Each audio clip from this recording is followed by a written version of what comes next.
This is Pastor T here. If this is your first time joining us here on Questions Young Adults Ask, oh, I'm so excited. Thank you for spending this time with us. If you are interested, if you look in the description, I have an ebook called How to Double Your Productivity and Redeem Time. So if you are someone you feel that you've lost a lot of time, just look in the description, click on the link and get that free download. I also have another download called How to Get and Keep a Good Spouse. If you are interested, you can find it there.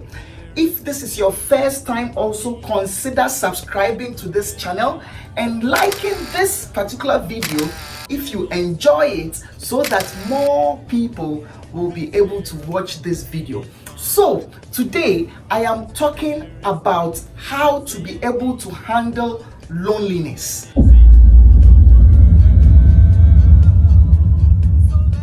Loneliness is something which happens, from time to time.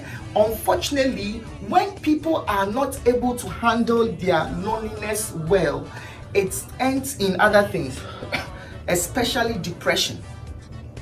And so I am teaching this so that when should it happen that you find yourself in that situation, you will be able to know how to handle loneliness. There are many instances that get people to become lonely. I'm just going to mention some. For example, transitions in life can sometimes ignite loneliness. When you are getting married, or when you are divorcing, or when you are having a new child, or when you are losing a loved one, a child, a father, all these life transitions can sometimes introduce loneliness into our lives. It happens to anybody. Another instance is separation. You had children, now they are no more in the house. You are old, they are older, or you were married and now you are divorced, and so you are lonely now. When there is separation through illness or through relocation, sometimes you live in Ghana, then you move to America. That separation can bring loneliness. The other day I was talking to someone. Do you like St. Louis? No, I don't. Why? Because I have no friends. Because the person has moved within the last year from one city or country to another. It introduces loneliness. Another instance which introduces loneliness is opposition. When people are opposing you and opposing your view, it makes it look as if you are standing alone. Yes, and it happens all the time. This is what I think. No, I think this. Another person is thinking otherwise. All the people around you think that you are wrong. And then all of a sudden, it looks like you are alone. And then rejection. Rejection also has a way of introducing loneliness. Sometimes you do a lot of applications for jobs, and then you get rejected one after the other. Or sometimes you like people, they reject you one after the other. It has a way of making you feel lonely. Many of these situations, we don't control them, and it happens. Unfortunately, when we are not able to handle it well, it can lead into many other things. Yeah, when some people are not able to handle loneliness well, it leads to substance abuse. Now that they are lonely, or leads to drug abuse. Yes, before you realize they have entered into drugs, they are using drugs, and because the drugs has a way of helping them to forget their current problem and helping them to be able to overcome any anxieties and things like that they have. So many people are not able to handle it well. Some people handle loneliness by developing that workaholic tendency. Yes, unfortunately. And so that is their way, and before you realize, more things suffer because of that. Some people handle their loneliness by going into affairs. Well, since my husband is not there talking to me any longer, then before you realize, they go to their ex-boyfriend, or they go to a new person. So people handle loneliness through affairs, or through workaholic tendencies, or through substance abuse. Leads you to depression, doing nothing. Yes, doing nothing, living life without purpose, and all that. Now, what is the Bible way to handle loneliness? Because I just shared with you that it can happen to anybody. What you do next will then determine what should happen or what is going to happen to you. What you do next will determine whether if you enter into materialism, substance abuse, affairs, depression. What I'm about to share with you, will definitely help you to handle your season of loneliness, well, so that it doesn't move into these things. So I am going to talk about a season of loneliness in the Apostle Paul's life. When we read 2 Timothy chapter 4, 2 Timothy chapter 4 talks about the Apostle Paul when he was put in prison. And when you are put in prison, you are lonely. And so there are certain things that he did. There are 4 things that he did that I believe that you and I can be able to learn from and also be able to do likewise. The first one is that use your time very well. The first principle in handling loneliness is use the time very well, because when you are lonely, when things have happened to you, the tendency not to take care of yourself is very high. Just want to sit down and cry. I remember the first time I got a broken heart, I would just sit down and just play songs to remind me that I have been rejected. And things like that. But the first step is use your time very well. 2 Timothy chapter 4 verse 13. Let me read that.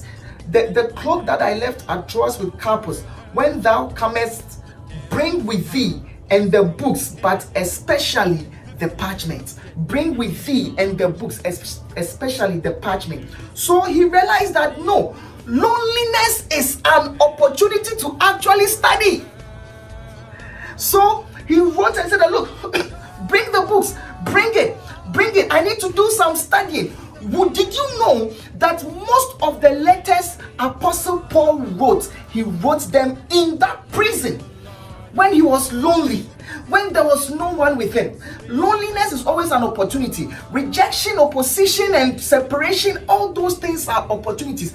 Sometimes when I feel lonely, I just ask myself, is it an opportunity to develop me? Is it an opportunity to develop myself? Is there an app I can build? Is there a software I can build? I have built almost about 50 software or 50 applications. Many of them it is in my lonely times. I just said, okay, let me do this. The first thing is use the time well. Get online, create a blog. Like questions young adults ask. You have something to deliver to your world. Start it. Loneliness is an opportunity. Ask yourself this question: what can I do now that if a lot of people were around, I wouldn't be able to do it? Step number 1, use your time well. Principle number 2 is try to minimize your hurts. Let me read verse 16 and I'll keep on reading it. Listen to what happened to the Apostle Paul. I'm reading verse 14 now. He says that Alexander the coppersmith did me much evil. He's writing and he's telling them, Alexander did very evil things, opposing me. The Lord reward him according to his works. Of whom be thou were also, for he has greatly withstood our words. He opposed. He felt so lonely because of opposition. And I know there is somebody here who also feels lonely because it's like nobody understands you. Yes, that was how Apostle Paul felt. At my first answer, he said that no man stood with me. I was alone. So he said that at my first answer, no man stood with me. I was lonely. No man stood with me, but all men forsook me. Am I speaking to somebody? He said that all men forsook me. I pray God that it may not be laid to their charge. So the second principle is that don't hold things against people. Minimize your hurt by forgiving. letting it go. The person who left you, who said he loved you and left you, let it go. Don't be resentful. When you become resentful, it makes you start blaming people and blaming everybody around you, and you become a cynic. Nobody wants to be around cynics. Nobody wants to be around people who are always blaming people. Nobody wants to be around people. You have to learn to let it go. I always tell myself that all things work together for good for those who love God. So if I am loving God, then it worked for my good. That I entered into the thing or I didn't, that I was rejected or I didn't. Because of a rejection, it opened another door to receive something else. So everybody who has left me, now when I turn back, I want to give them an offering that they left, because their living was a stepping stone to a higher height. Somebody leaving you, I am speaking to you that it shall be a stepping stone to a higher height. If you see it as a stepping stone, instead of seeing it as moving back, see it as no, an opportunity has been given to me. So I'm saying that minimize your hurt by forgiving. Don't be resentful. It is God who is in it. God is in the situation. Principle number three is recognize God's presence. Develop the presence of God around you. Develop the presence of God around you. Let me read verse 17.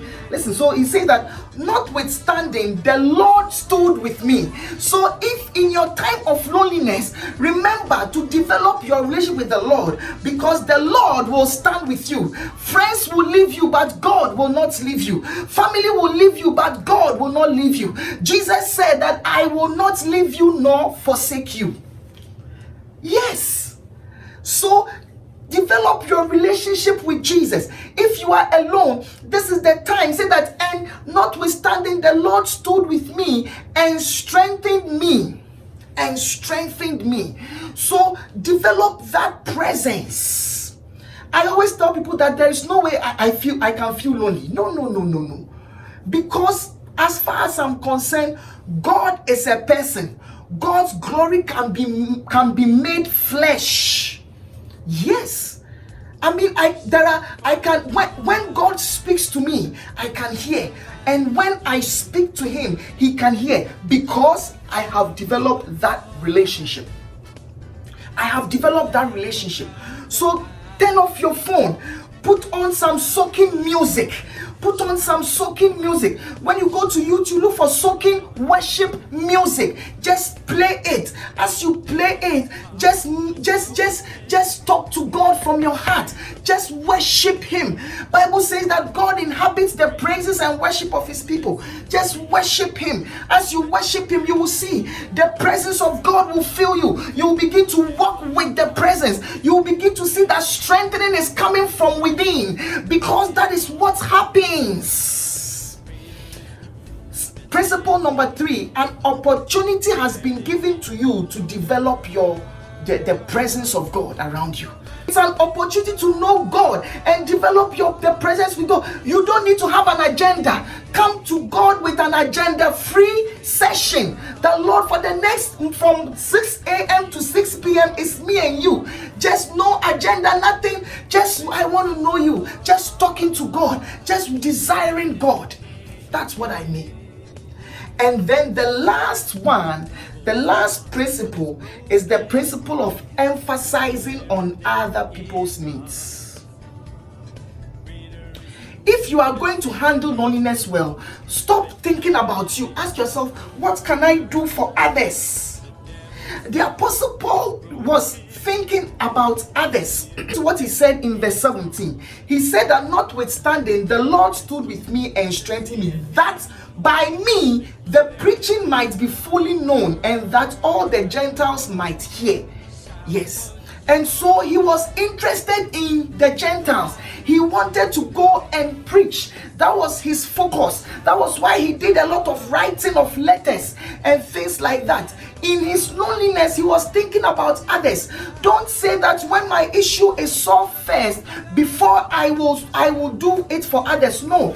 Right now, you are lonely. Get on Amazon. get a $10 gift card, send it to some people. I just wanted to be a blessing to you. You will see the smile that will come out over your face. Just wear your t-shirt, just go over to a place, a homeless shelter, and just go and help volunteer there, or put on your shirt and just go there. I'm going to go check on somebody. Just focus on other people's needs. Like in your time of loneliness, you can get up, make a video like this and post it on the internet to encourage somebody. Knowing that you yourself need encouragement, encourage others. Bible says that he who waters others, he himself will be watered.